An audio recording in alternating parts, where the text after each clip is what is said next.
Alur dari pendaftarannya, silahkan buat akun terlebih dahulu, kemudian lengkapi berkasnya, kemudian baru nanti adik-adik setelah berkas lengkap akan muncul menu untuk ikut seleksi.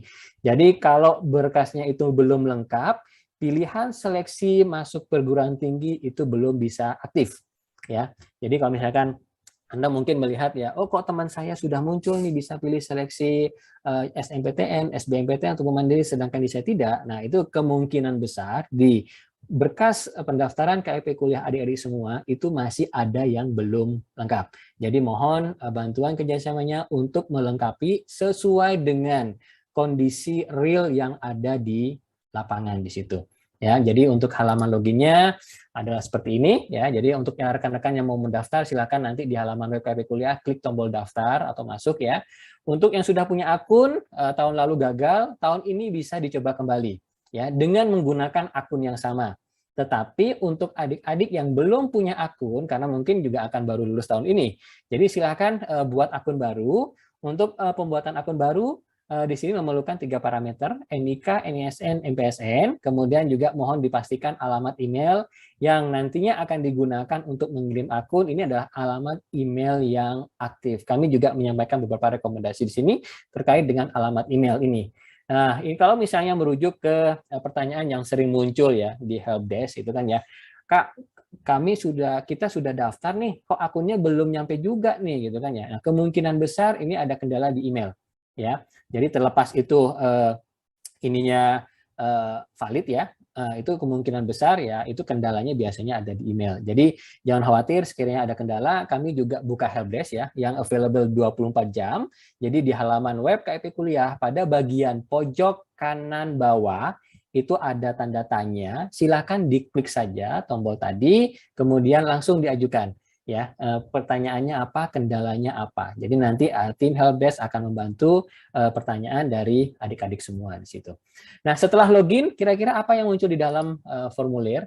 Secara umum untuk formulirnya mirip seperti yang ada pada tahun lalu, ya hanya saja mungkin terkait dengan status DTKS. Jadi kalau di tahun lalu kita itu menggunakan informasi desil ataupun persentil. Jadi untuk yang terdata di DTKS itu kita kembalikan ya yang bersangkutan itu ada di desil berapa, ada di persentil berapa di situ. Nah, untuk saat ini berdasarkan informasi yang kami terima dari Kemensos, semua yang terdata di DTKS itu adalah kategori mampu sebagai penerima KIP kuliah. Jadi layak sebagai penerima program KIP kuliah. Jadi kategori layak ya. Nah, pastinya di sini antara yang terdata di DTKS dengan yang tidak terdata di DTKS akan berbeda formulirnya. Ini juga sering menjadi pertanyaan bagi adik-adik. Kok teman saya formulirnya banyak banget ya, padahal saya mau ngisi lengkap sekali nih, gitu kan. Padahal sedangkan punya saya di sini hanya ada 5 komponen ini saja di sini. Jadi itu jumlah formulir yang muncul sangat dipengaruhi oleh status ya yang bersangkutan apakah terdata di DTKS atau tidak.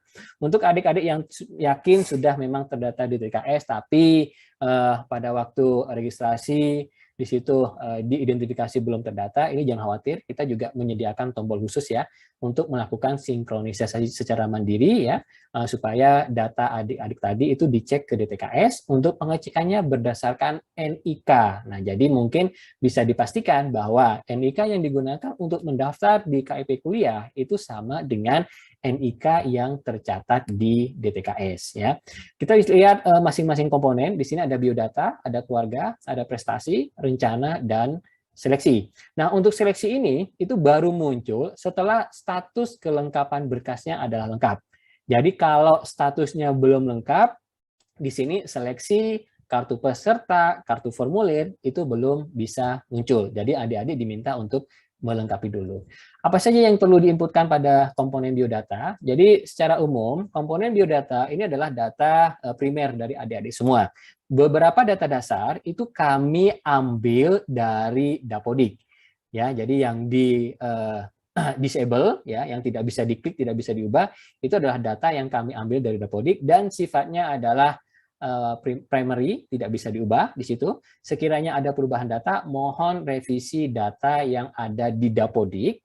Setelah berubah, tinggal klik saja tombol di pojok kanan atas, sinkronisasi ulang Dapodik. Otomatis sistem akan mengambil data terakhir yang ada di Dapodik. Kemudian untuk komponen lain silahkan dilengkapi sesuai dengan kondisi real di situ ya.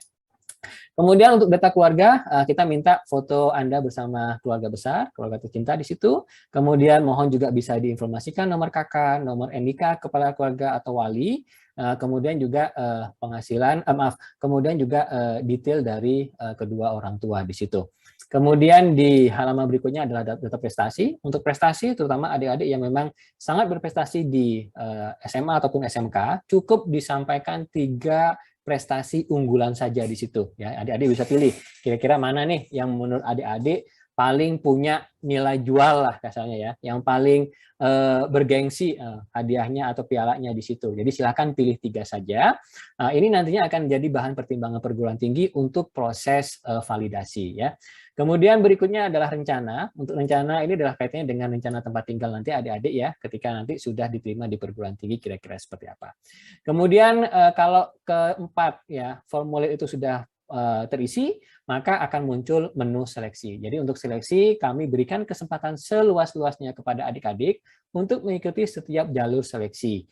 Jadi kalau misalnya sekarang seleksi SNMPTN sedang dibuka, ya silakan Anda daftar SNMPTN. Gitu kan ya. Kalau misalnya masih gagal di SNMPTN, Anda bisa daftar lagi di SBMPTN. Ya. Kemudian kalau misalnya masih gagal, Anda bisa ikut jalur mandiri. Nah, sebagai catatan perlu diwanti-wanti di sini adalah saat Anda memilih seleksi di sini, itu bukan serta-merta Anda ikut seleksi nasional. Tidak.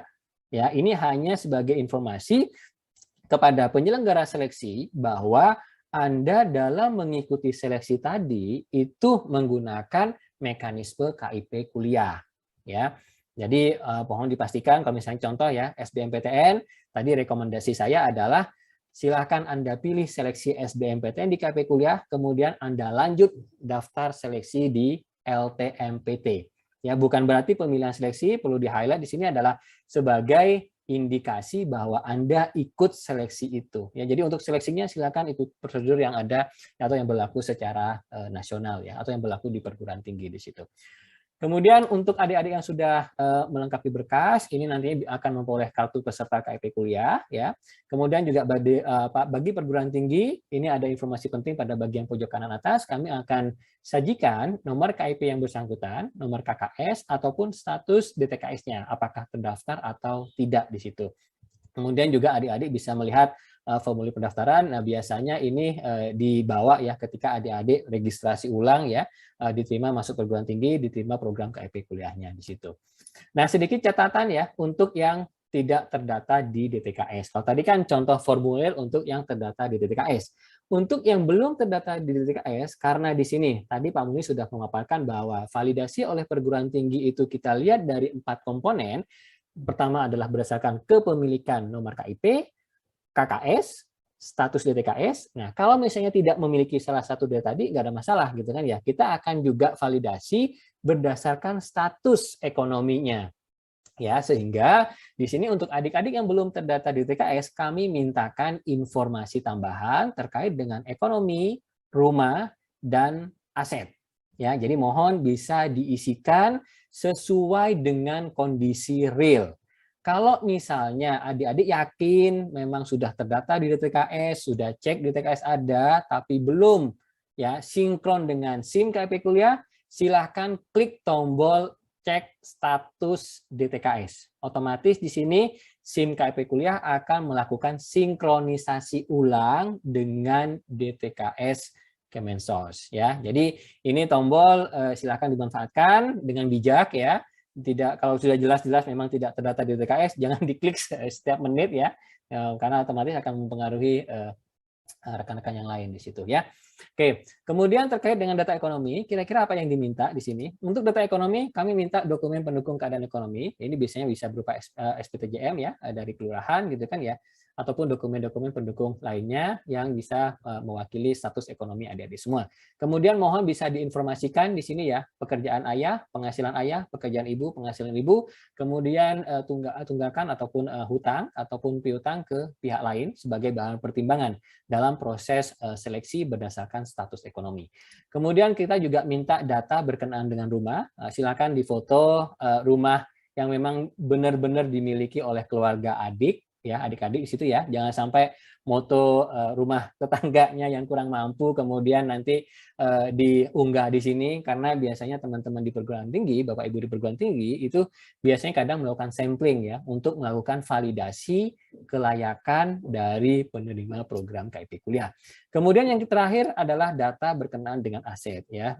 Silakan laporkan ya berbagai aset ya yang dimiliki oleh adik-adik, misalnya barang berharga di situ ya, emas, mobil, sepeda motor, becak dan lain sebagainya ya. Ini juga nantinya akan menjadi bahan pertimbangan bagi teman-teman di perguruan tinggi dalam proses validasi kelayakan.